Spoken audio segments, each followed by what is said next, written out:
Welcome back. ये सूरत हाल तो हम सबके सामने है कि भारत पाकिस्तान में दहशतगर्दी की कार्रवाइयों में मुलव्विस रहा है और इसके वाज़ेह सबूत भी सामने आते रहे हैं। इस मसले को आलमी सतह पर भी पाकिस्तान की जानिब से उठाया गया और अब एक सूरत हाल और सामने आई है कि कराची और लाहौर से रॉ के दहशतगर्दों को गिरफ्तार किया गया है, उनके सहूलतकारों को गिरफ्तार किया गया है।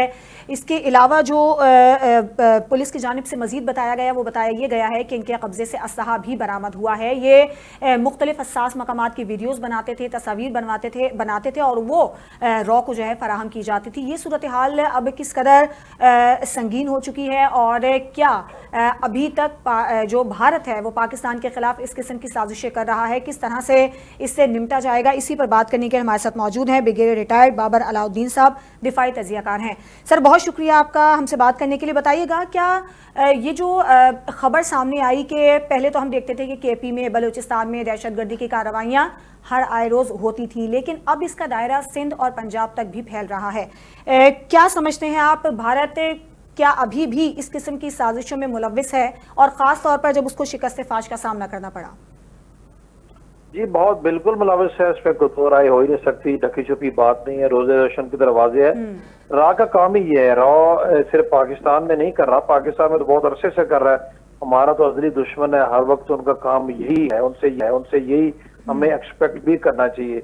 पाकिस्तान से निकल के यही काम वो यूरोप में कर रहे हैं, यही काम वो मिडल ईस्ट में कर रहे हैं, यही काम उन्होंने ईरान में जिस तरीके से मोसाद के साथ मिलकर किया है और जिसका बहुत बड़ा नेटवर्क पकड़ा गया है। चाबहार की बंदरगाह उसका एक मरकज बना हुआ था, शीस्तान और ईरानी बलोचिस्तान उसका मरकज बना हुआ था, और जिस तरह का काम उन्होंने कनाडा में किया है, तो रात और एक दुनिया जहान में अभी एक स्टेट टेररिज्म की मुहर्रक एक बदनामे जमाना सीक्रेट एजेंसी बनी हुई है, पूरी दुनिया से वाकिफ है और इसका उनको कितना नुकसान उठाना पड़ रहा है। दुनिया में आज वो आइसोलेटेड है, दुनिया में आजकल उनकी बात उस तरीके से नहीं सुनी जा रही। आज जो उनके साथ शंघाई तावन तंजीम काउंसिल के इजलास में हुआ है वो सबने देख लिया। तो देखिए जो पाकिस्तान में वो कर रहे हैं, कुछ अर्सा पहले भी इस तरह की कार्रवाइयों में उन्होंने कुछ लोगों को टारगेट किलिंग का निशाना बनाया था, जिनमें से कुछ लोग का तल्लुक पंजाब से था, दसका से था, लाहौर से था, रावलपिंडी से था।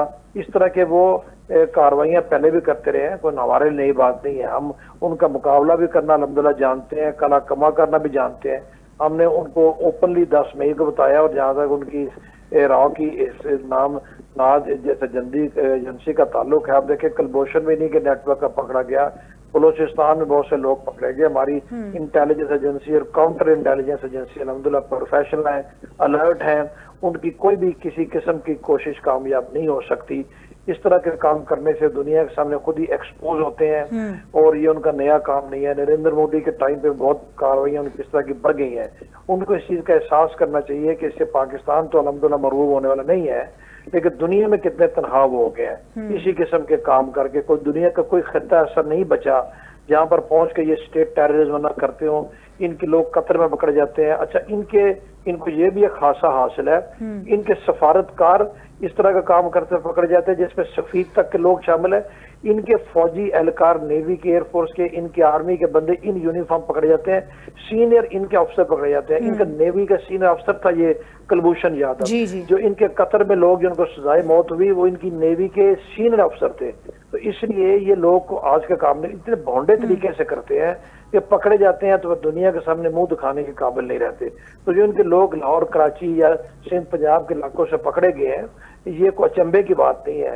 ये कोशिश आपने कर ले, इंशाल्लाह ये किसी सूरत कामयाब भी हो सकती है। सर आपको लगता है कि अब जो रॉ की जानिब से साजिशें की भी जा रही हैं, पहले भी की जाती रही हैं, अब इसराइल का भी इसमें गठजोड़ है? इसराइल के गठजोड़ शुरू से है। मोसाद और रॉ की बड़ी एक कोलैबोरेशन बहुत अरसे से है। पाकिस्तान दोनों का मुश्तरका दुश्मन है। इसराइल बराह रास्त कुछ करने की हिम्मत नहीं कर सकता, हिंदुस्तान ने बराह रास्त करने की कोशिश की और उसको पता चल गया, तो ये इनडायरेक्टली ये काम करते हैं। बिल्कुल कोलैबोरेशन है। हालिया पाक भारत जो जंग थी उसके दौरान इसराइल की भरपूर मदद इनको हासिल थी। वो इनकी प्लानिंग स्टेज पे थे, इनकी स्पाइंग में लोग इनके शामिल थे, इनको टिप ऑफ देते थे। इसराइली ड्रोन्स मैक्सिमम जो पाकिस्तान ने गिराए इसराइली साफ के ड्रोन थे। एयरफोर्स में उनकी कोलैबोरेशन थी। तो जाहिर है मोसाद और राह की कोलैबोरेशन है तो इसराइल और हिंदुस्तान की भी कोलैबोरेशन होगी। दोनों का एजेंडा है क्या, दोनों का तरीका कार है क्या, दोनों मालिक में लीडरशिप जैसी है, दोनों फैसिस्ट हैं, दोनों पॉपुलिस्ट हैं, दोनों टेररिस्ट हैं, दोनों स्टेट टेररिज्म करते हैं, वो फलस्तीन के खिलाफ कर रहे हैं, ये दुनिया जहान के मुल्कों में छोटा मोटा टेररिज्म करते रहते हैं।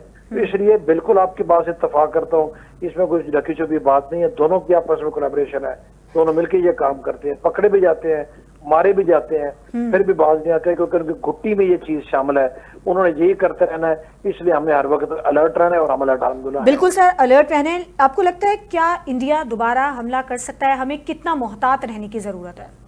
दुश्मन से तो हर वक्त उम्मीद रखनी चाहिए, दुश्मन दुश्मन होता है और बिलखुसूस हिंदुस्तान जैसा दुश्मन, हमें हर वक्त अलर्ट रहने की जरूरत है। हमें अपने तमाम प्रिकॉशनरी मेजर्स लेने हैं, हमने किसी वक्त इजी नहीं लेना, या किसी वक्त और उन्हें करना, जब भी करते हैं चुपके से करते हैं, रात के अंधेरे में करते हैं, छुप के करते हैं, इंसानी ढाल को इस्तेमाल करके करते हैं, फेस कुछ और रखते हैं, ये बराह रास्त खुल के दिन की रोशनी में एक प्रोफेशनल तरीके से कर ही नहीं सकते, क्योंकि इनकी घुट्टी में ये चीज शामिल है कि ये जो है ये साजिशी है, ये बुज़दिल है, नॉन प्रोफेशनल है, ये यही काम करेंगे। इसलिए हमें हर वक्त इनसे मुतनब्बे रहने की जरूरत है। ठीक है, बहुत शुक्रिया बाबर अलाउद्दीन साहब, दिफाई तज्ज़ियाकार हमारे साथ मौजूद थे और उनका ये कहना था कि दुश्मन को कभी कमज़ोर नहीं समझना चाहिए, लेकिन पाकिस्तान की जो हिकमत दहशतगर्दी के खिलाफ पाकिस्तान ने जो कुर्बानियाँ दी हैं उसका सिला पाकिस्तान को ज़रूर मिलेगा। आज के प्रोग्राम से इजाज़त दीजिए, अल्लाह हाफ़िज़।